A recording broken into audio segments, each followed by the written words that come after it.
دیں تاکہ وہ سب سے نیچے رہیں۔ جن لوگوں نے کہا کہ ہمارا پروردگار اللہ ہے، پھر وہ اس پر قائم رہے، ان پر فرشتے اتریں گے اور کہیں گے کہ نہ خوف کرو اور نہ غمناک ہو، اور بہشت کی جس کا تم سے وعدہ کیا جاتا ہے خوشی مناؤ۔ ہم دنیا کی زندگی میں بھی تمہارے دوست تھے اور آخرت میں بھی تمہارے رفیق ہیں، اور وہاں جس نعمت کو تمہارا جی چاہے گا تم کو ملے گی، اور جو چیز طلب کرو گے تمہارے لیے موجود ہوگی۔ یہ بخشنے والے مہربان کی طرف سے مہمانی ہے۔ اور اس شخص سے بڑھ کر بات کا اچھا کون ہو سکتا ہے جو اللہ کی طرف بلائے اور عمل نیک کرے اور کہے کہ میں مسلمان ہوں۔ اور بھلائی اور برائی برابر نہیں ہو سکتی، تو سخت کلامی کا ایسے طریق سے جواب دو جو بہت اچھا ہو۔ ایسا کرنے سے تم دیکھو گے کہ جس میں اور تم میں دشمنی تھی وہ تمہارا گرم جوش دوست ہے، اور یہ بات انہی لوگوں کو حاصل ہوتی ہے جو برداشت کرنے والے ہیں، اور انہی کو نصیب ہوتی ہے جو بڑے صاحب نصیب ہیں۔ اور اگر تمہیں شیطان کی جانب سے کوئی وسوسہ پیدا ہو تو اللہ کی پناہ مانگ لیا کرو، بے شک وہ سنتا ہے، جانتا ہے۔ اور رات اور دن اور سورج اور چاند اس کی نشانیوں میں سے ہیں۔ تم لوگ نہ تو سورج کو سجدہ کرو اور نہ چاند کو، بلکہ اللہ ہی کو سجدہ کرو جس نے ان چیزوں کو پیدا کیا ہے، اگر تم کو اس کی عبادت منظور ہے۔ پھر اگر یہ لوگ سرکشی کریں تو اللہ بھی ان سے بے نیاز ہے، کیونکہ جو فرشتے تمہارے پروردگار کے پاس ہیں وہ رات دن اس کی تسبیح کرتے رہتے ہیں اور کبھی تھکتے ہی نہیں۔ اور اے بندے، یہ اسی کی قدرت کے نمونے ہیں کہ تو زمین کو دبی ہوئی یعنی خشک دیکھتا ہے، پھر جب ہم اس پر پانی برسا دیتے ہیں تو وہ شاداب ہو جاتی اور پھولنے لگتی ہے۔ بے شک وہ جس نے زمین کو زندہ کیا وہی مردوں کو زندہ کرنے والا ہے، بے شک وہ ہر چیز پر قادر ہے۔ بے شک جو لوگ ہمارے احکام سے انحراف کرتے ہیں وہ ہم سے پوشیدہ نہیں ہیں۔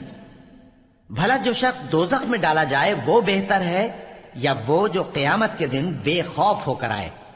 تو خیر، جو چاہو سو کر لو، جو کچھ تم کرتے ہو وہ اس کو دیکھ رہا ہے۔ جن لوگوں نے نصیحت کو نہ مانا جب وہ ان کے پاس آئی، حالانکہ یہ تو ایک عالی رتبہ کتاب ہے، اس میں جھوٹ کا دخل نہ آگے سے ہو سکتا ہے نہ پیچھے سے۔ یہ کتاب حکمت والے، خوبیوں والے کی اتاری ہوئی ہے۔ اے پیغمبر، تم سے وہی باتیں کہی جاتی ہیں جو تم سے پہلے پیغمبروں سے بھی کہی گئی تھیں۔ بے شک تمہارا پروردگار بخش دینے والا بھی ہے اور عذاب علیم دینے والا بھی۔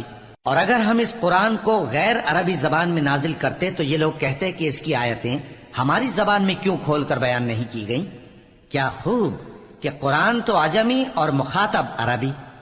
کہہ دو کہ جو ایمان لاتے ہیں ان کے لیے یہ ہدایت اور شفا ہے، اور جو ایمان نہیں لاتے ان کے کانوں میں گرانی یعنی بہراپن ہے، اور یہ ان کے اندھے پن کا باعث ہے۔ ان کو گویا دور کی جگہ سے آواز دی جاتی ہے۔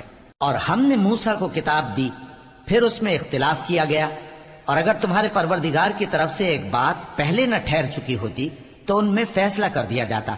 اور یہ اس قرآن کی طرف سے بڑے بھاری شک میں پڑے ہیں۔ جو نیک کام کرے گا تو اپنے لیے، اور جو برے کام کرے گا تو ان کا ضرر اسی کو ہوگا، اور تمہارا پروردگار بندوں پر ظلم کرنے والا نہیں۔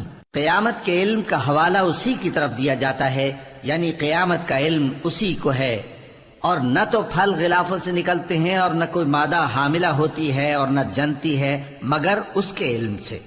اور جس دن وہ ان کو پکارے گا اور کہے گا کہ میرے شریک کہاں ہیں، تو وہ کہیں گے کہ ہم تجھ سے عرض کرتے ہیں کہ ہم میں سے کسی کو ان کی خبر ہی نہیں، اور جن کو پہلے وہ اللہ کے سوا پکارا کرتے تھے سب ان سے گم ہو جائیں گے، اور وہ یقین کر لیں گے کہ ان کے لیے کوئی راہ فرار نہیں۔ انسان بھلائی کی دعائیں کرتا کرتا تو تھکتا نہیں، اور اگر اس کو تکلیف پہنچ جاتی ہے تو نا امید ہو جاتا ہے، آس توڑ بیٹھتا ہے۔